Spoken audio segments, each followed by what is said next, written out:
The sun had barely risen over the small village of Barivpur. The air smelled of dust and damp earth, and the fields stretched endlessly like a tired sigh. Radha, a 32-year-old mother, stepped out of her small mud house. Her face looked older than her age, not because of the years but because of the weight she carried. Her husband had left the village months ago in search of work. He didn't call. He didn't send money. He simply vanished into the world of forgotten promises. In the dim kitchen corner, her children, Kavya, 8, and Lalit, 5, sat quietly. Their silence said the one thing they were afraid to say. "Ma, are we eating today?" Radha swallowed the tight knot in her throat.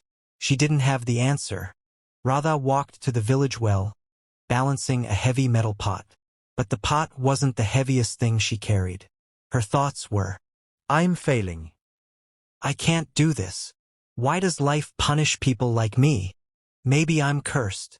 The more she thought, the more those thoughts dug deeper into her chest. A neighbor woman whispered to another, "Poor Radha. She's losing her mind." Radha pretended not to hear, but the words echoed. As she pumped water from the well, each drop sounded like life slipping away. Her eyes blurred with tears. That's when she heard an old voice behind her. "Child, the water is not the only thing you are drawing. You are drawing sadness into your heart." Radha turned. It was Dadi Shanti, an elderly widow known in the village for her strange stories and deep wisdom. Her silver hair shone like early morning frost. Radha tried to force a smile. "Life is difficult, Dadi. What else can I think except negative things?" Dadi Shanti placed a wrinkled hand on Radha's shoulder. "Come sit with me under the neem tree," she said. "There is something you need to hear." They sat beneath the ancient neem tree, its leaves trembling in the warm breeze. "Radha," Dadi began softly, "let me tell you a story." Radha's eyes lifted in curiosity. "Long ago," Dadi continued, "there were two wolves living inside every human heart. One was black, full of negativity, fear, anger, doubt, hopelessness. The other was white, full of hope, strength, patience, and courage." Radha listened carefully. "These two wolves fought every single day," Dadi said. "And do you know which one won?" Radha shook her head. "The one you feed." The words hit Radha like lightning. Dadi continued, "My child, look at your life. Hardship is not new. People before you have survived storms much bigger than this. But the reason you feel trapped is not because your life is broken. It is because your thoughts are." Radha looked down at her hands. She felt like Dadi was reading her soul. "Thoughts are seeds," Dadi said. "If you plant hopelessness, your life becomes dry. If you plant strength, your life blossoms."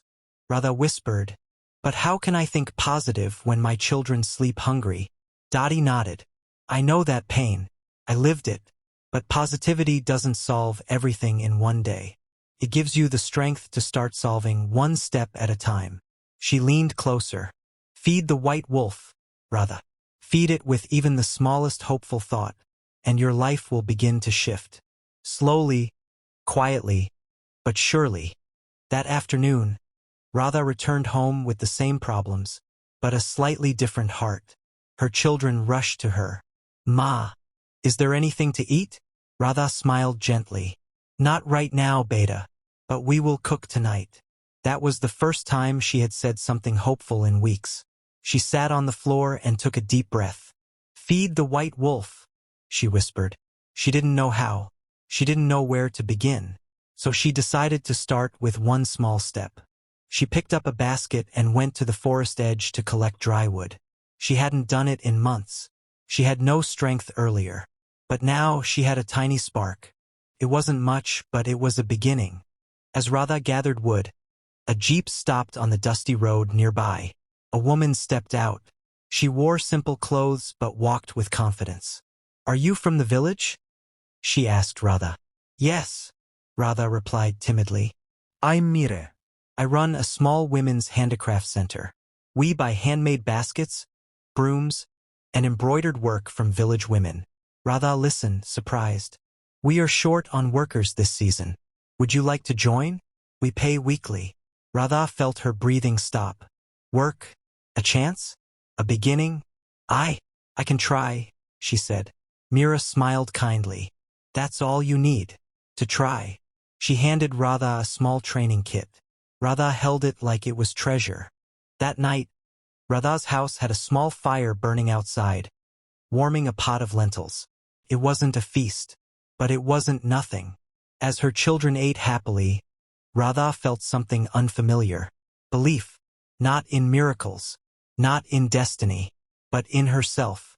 She began waking early, working hard, learning embroidery, Practicing basket weaving. each day. She whispered to herself, feed the white wolf. Whenever fear spoke, you will fail.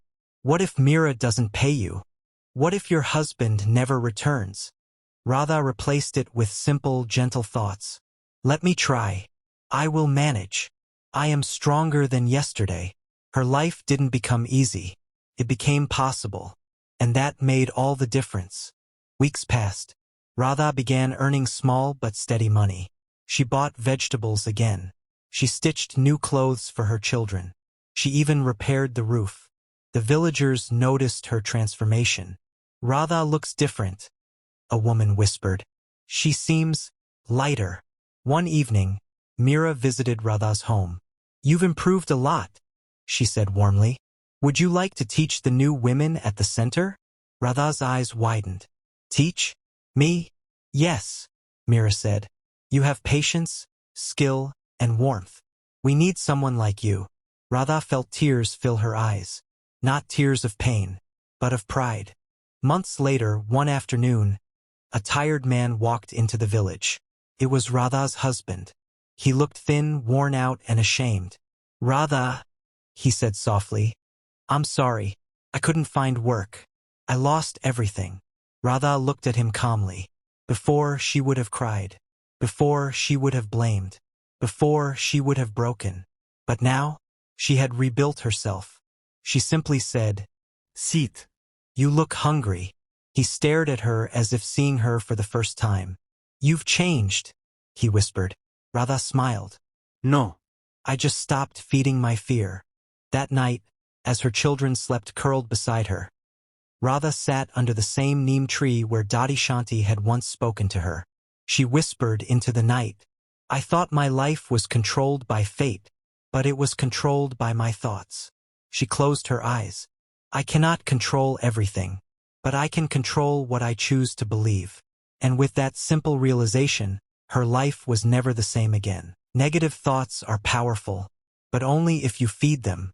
A single hopeful thought may not solve your problems instantly, but it can give you the strength to solve one problem today, another tomorrow, and slowly, quietly, transform your entire life, just like Radha did. If your heart is filled with fear, remember, you don't need to erase all negativity. You just need to feed one small positive thought and let it grow, because a new thought can create a new path. A new path can create a new life.